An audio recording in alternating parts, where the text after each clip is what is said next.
अब हम बात करते हैं पहले नंबर का। लिखा है पहले नंबर ये लिखा है नियम किसे कहते हैं परिभाषित कीजिए। जैसे कि दोस्तों ये भी इंपॉर्टेंट है, मैंने पहले बता दिया यार।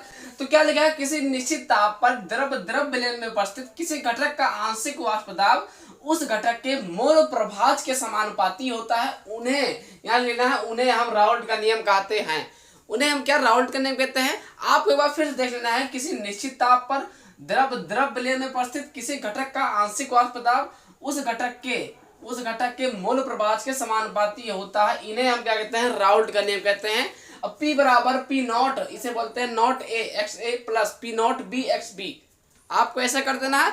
इतना करने के बाद आपको पूरा नंबर नहीं मिलेगा। नंबर कब मिलेगा, जब आप ये लिखते हो कि राउल्ट के नियम की सीमाएं, जब सीमाएं लिखते हो तो आपको पूरा नंबर मिलेगा। पहला नंबर क्या है कि यह नियम केवल अतितनु विलयनों पर कार्य करता है।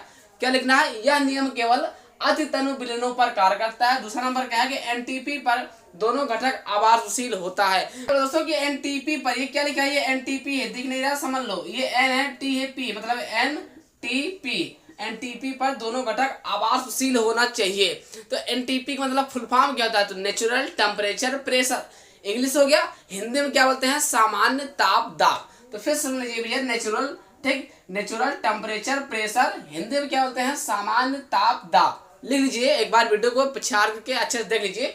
तो रही बात क्या है, इसको आपको 2, 3, 4 बार पढ़ना है, गारंटी है आपको याद हो जाएगा। शॉर्टकट तरीके के साथ आपको बताया गया है, बहुत ही इंपॉर्टेंट है राउल्ट के नियम। जिस प्रकार से फिजिक्स के अंतर्गत मैंने कहा, जिस प्रकार से फिजिक्स में ना गॉस का नियम और तुम्हारा क्या बोलते हैं किरचॉफ के नियम ना, ये इंपॉर्टेंट है, उसी प्रकार से राउल्ट का नियम, कोलराउस के नियम बहुत ही इंपॉर्टेंट है यार मेरे भाई। इसीलिए तैयार जरूर कर लेना, अभी तो टाइम है, अच्छे से तैयार हो जाएगा। इसीलिए आपको करना क्या है, स्क्रीन शॉट ले लेना है। अगर आप नए हो तो कमेंट कुछ ना कुछ जरूर कर देना, चाहे आप जो कमेंट कर दो, नाइस, गुड, अच्छा या खराब, गलत, कुछ भी करो, लेकिन करो कमेंट। तो करना क्या है, स्क्रीन शॉट। तो आपने स्क्रीन शॉट ले लिया होगा। अब हम बात करते हैं दूसरा नंबर।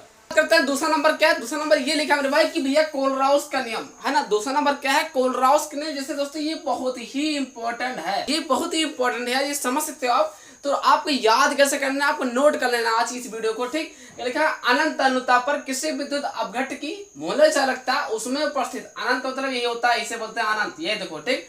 अनंत अनुता पर किसी विद्युत अपघट की मोलर चालकता उसमें उपस्थित धनायन, क्या लिखा है, धनायन या ऋणायन, ठीक, अनंत अनुता के मोलर चालकता की योगफल के बराबर होता है। इन्हें हम क्या कहते हैं, कोलराउस के नियम कहते हैं। जी हाँ दोस्तों, बहुत ही इंपॉर्टेंट है यार, पॉपुलर क्वेश्चन है, मान चलिए। अब हम क्या बताएं यार, इस तो आएगा, तुम तो भी नए नए आए हो, जो बच्चे पढ़ करके पास हुए उनसे पूछो तो जरा यार कोलराउस का नियम। मैंने क्या बताया, एग्जाम बोर्ड वहां नहीं आया तो भैया स्कूल में आएगा, जो 2-3 बार पेपर होता है वहां नहीं आया तो टेस्ट मतलब बिल्कुल है, पक्का है। केमिस्ट्री के जो टीचर होगा वो लेगा तो लेगा भैया, कोलराउस का नियम जरूरी है, होता है यार, बहुत इंपॉर्टेंट है, तो आता है, हर साल आता है।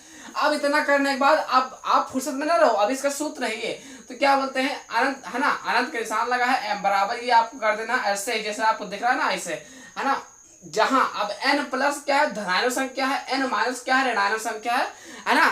तो ये चीजें आपको पता होना चाहिए यार। अब रही बात, इतना करने के बाद आपको यहाँ पे लिखना है, ठीक, कोलराउस के 2 अनुप्रयोग लिखिए। ये भी क्वेश्चन लिखा रहेगा, क्वेश्चन इस तरीके से आएगा, कोलराउस का नियम लिखिए तथा उनके 2 अनुप्रयोग लिखिए। तो अनुप्रयोग जब 2 रहेगा तो ये लिखना, पहला आसान अनुप्रयोग याद कर लो अभी से, है ना। तो पहला अनुप्रयोग क्या है कि अनंत अनुता पर दुर्बल विद्युत अपघट की मोलर चालकता। दूसरा भैया अनंता लिखा, अनंत अनुता, ठीक। दूसरा नंबर क्या है कि दुर्बल विद्युत अपघट्टों के वियोजन की मात्रा की गणना।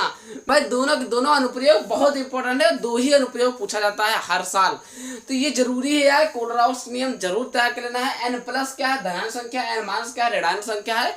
मेरे भाई करना क्या है, अच्छे से तैयार जरूर कर लेना है। ज्यादा यार बड़ा होता तो है ना, आउट शॉर्टकट तरीके और ट्रिक के साथ समझाए, लेकिन ज्यादा आसान ही है। देखिए आइए मेरे साथ पढ़िए, क्या लिखा है, अनंत अनुता पर किसी विद्युत अपघट की मोलर चालकता, बोलो, अनंत अनुता पर किसी विद्युत अपघट की मोलर चालकता उसमें उपस्थित धनायन या ऋणायन अनंत अनुता के मोलर चालकता के योगफल के बराबर होता है। इन्हें हम कोलराउस के नियम कहते हैं। इतना सारा कर देना है, पक्का है 5 नंबर आपके हाथ में तुरंत मिल जाएगा। हम क्यों कह रहे हैं कि अभी से तैयार, क्योंकि आपके लिए आसान हो जाएगा यार मेरे भाई, मेरे प्रिय छात्रों, आपके लिए आसान हो जाएगा। अगर आप अभी से तैयार करते रहोगे तो ज़्यादा अच्छा हो जाएगा।